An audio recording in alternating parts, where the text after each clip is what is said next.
በሴኔጋል ውስጥ በጥልቅ በምትገኝ አንዲት ትንሽ መንደር አንድ አፈ ታሪክ ተወለደ። የሳዲዮ ማኔ ጉዞ ከእግር ኳስ ተረት ተረት የላቀ ነበር። ለህልሞቹ ኃይልና ለማህበረሰቡ ጽኑ ቁርጠኝነት ማረጋገጫ ነበር። ይህ የሳዲዮ ማኔ ታሪክ ነው። ከትሁት ጅማሬ እስከ ዓለም አቀፍ ምርጥ ተጫዋች።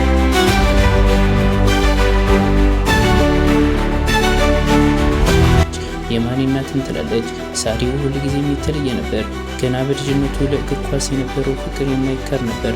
ራሱን ኳስ ከጨርቃጨርቅ ተሰርቶ ለሰዓታት ይጫወት ነበር። ገና በልጅነቱ እግር ኳስ ዕጣ ፈንታው እንደሆነ ያውቅ ነበር።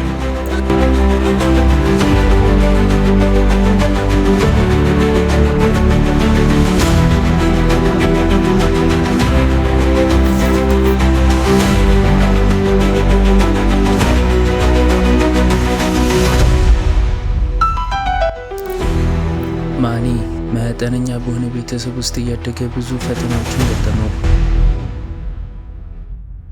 ቤተሰቡ የእግር ኳስ ምኞቱን ለመደገፍ የሚያስችል አቅም አልነበራቸውም።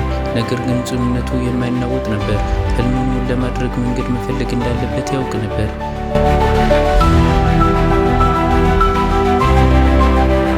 በ15 ዓመቱ ማኔ ህይወቱን የሚቀይር ውሳኔ ያደረገ።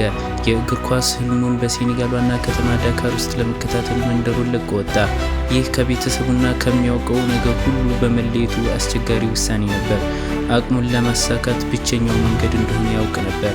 ማኔ በሴኔጋል ባደረገው ቆይታ ብቃቱን በማረጋገጥ ወደ አውሮፓ ጉዞ አደረገ። ወደ አውሮፓ የተደረገው የማኔ ጉዞ ያለምንም እንቅፋት አልነበረም።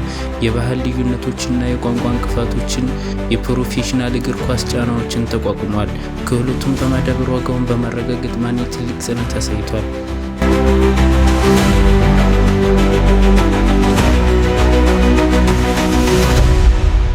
የቀድሞው የሳውዛምፕተን አሰልጣኝም ይላሉ፣ ሳዲዮ ለእኛ ትልቅ ተጫዋች ነው። እሱ ተሰጥኦ፣ የስራ ስነ ምግባርና ስኬታማ የመሆን ፍላጎት ነበረው። እሱን ማሰልጠን አስደሳች ነበር። ለታላቅ ነገሮች እንደተዘጋጀ እናውቅ ነበር። ጀርገን ክሎፕም ይላል፣ ሳዲዮ የዓለም ደረጃ ተጫዋች ብቻ ሳይሆን የዓለም ደረጃ ለውጥ ነው። ትሁትና ደግ ነው። ሁልጊዜም ስለ ሌሎች ያስባል። በየቦታው ላሉ ወጣት ተጫዋቾች አርአያ ነው። ማኔ ምንም እንኳን በዓለም አቀፍ ደረጃ ስኬታማ ቢሆንም በዝናና በሀብት መካከል ማኔ ከየት እንደመጣ ፈጽሞ አልረሳም።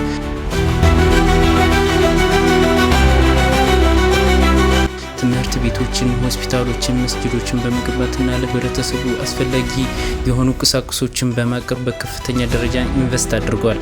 ሳዲዮ ማኔ ትቷቸው ሊሄዱ ሰዎች የብርሃን ምልክት ሆነ። በተጨማሪም በሴኔጋል ውስጥ ላሉ ቤተሰቦች ቤቶችን ገዛ።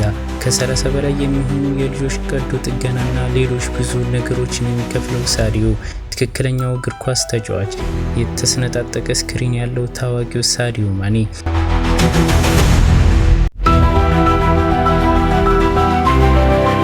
አይፎን ለራሱ የገዛው እንኳን አልነበረም። ያንን አይፎን በእርግጥ ከቡድን አባላቱ የተሰጠው ስጦታ ነበር። ሳዲዮ በመንገድ ላይ የቆየ ስልክ ይዞ ሲሄድ አይተው አሾፉበት። ነገር ግን ማኔ ከዛ የበለጠ በጣም ውድ ስልክ አለው።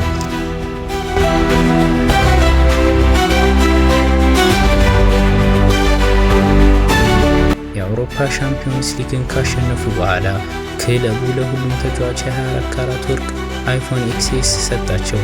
ግን በእርግጥ ሳዲዮ አይጠቀመውም።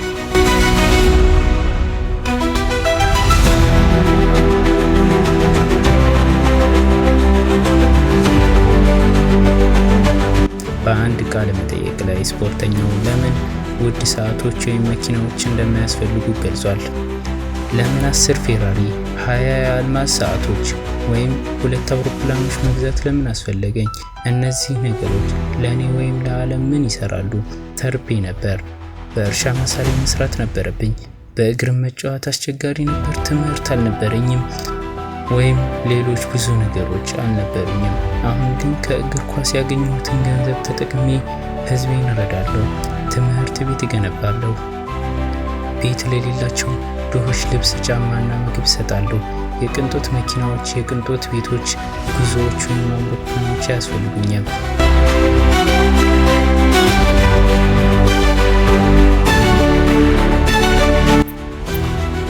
ሳዲዮ ማኔ በየትኛውም ሰዓት መስጂድ ቤቶችን ያጸዳል። አንድ ሰው ቪዲዮ ቀረጸው። ሳዲዮ ቪዲዮውን እንዳይለቀው ጠየቀ። መስመር ላይ ቪዲዮ የቀረጸው ሰው ቃል ቢገባም ቪዲዮውን በማህበራዊ ሚዲያ ላይ በሚቀጥለው ቀን ታየ። ነገር ግን ሳዲዮ ጉዳዩን ትልቅ አላደረገውም። ምክንያቱም በልጅነቱ በእርሻ ማሳ ላይ እንደሰራ አላወቅምና። በዓላትን አገሩ ሴኔጋል ያሳልፋል። በማኒ ሕይወት ውስጥ ብዙ ተመሳሳይ ሁኔታዎች ነበሩ፣ ነገር ግን ብዙም ትኩረት አይሰጣቸውም። ከዚህ በተጨማሪ ሁሌም በመገናኛ ብዙሃን አይወጣም።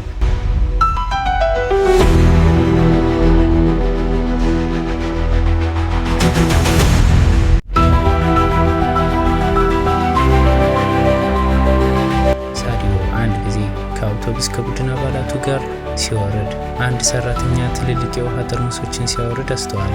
ከቡድን አባላቱ በተቃራኒ ማኒ ሰውየውን ሊረዳ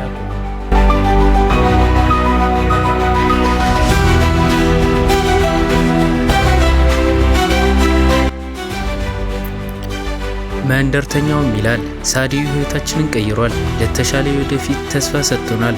እሱ እውነተኛ የሴኔጋል ልጅ ነው። ሁላችንም በእሱ በጣም እንኮራለን። ሳዲዮ ማኔ እኔ ያደግኩት ምንም ነገር በሌለበት ነው። መታገል ምን እንደሚመስል አውቃለሁ። ለዛ ነው ስኬቴን ተጠቅሜ ሌሎችን መርዳት የምፈልገው። ለማህበረሰቤ መልሼ የመስጠት ኃላፊነት አለብኝ።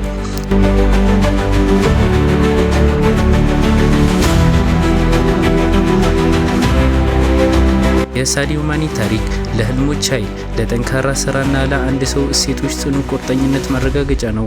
እሱ የእግር ኳስ ምርጡ ተጫዋች ነው። ሰብአዊነትና ለሁላችንም መነሳሳት ነው። እውነተኛ ታላቅነት በሜዳ ላይ በምናሳየው ነገር ብቻ ሳይሆን በዓለም ላይ በሚኖረን ተጽዕኖ ላይም እንደሚገኝ አሳይቶናል።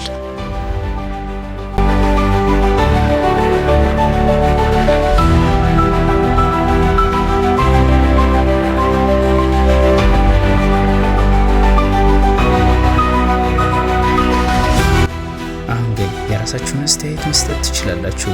እንደዚህ ያለ ትህትና ያለው ተጫዋች ከማን ውጭ ታውቁ ይሆን? አስተያየታችሁን ስጡ፣ ምክንያቱም ማወቅ እፈልጋለሁ። አዲስ የዩቲዩብ ቻናል ነው። ሰብስክራይብ በማድረግ አግዙኝ። ቻናሉን በመጫን የደወል ምልክቱን ተጫኑ። አዳዲስ ቪዲዮዎች እንዳያመልጧችሁ። በሚቀጥለው ቪዲዮ እስክንገናኝ መልካም ጊዜ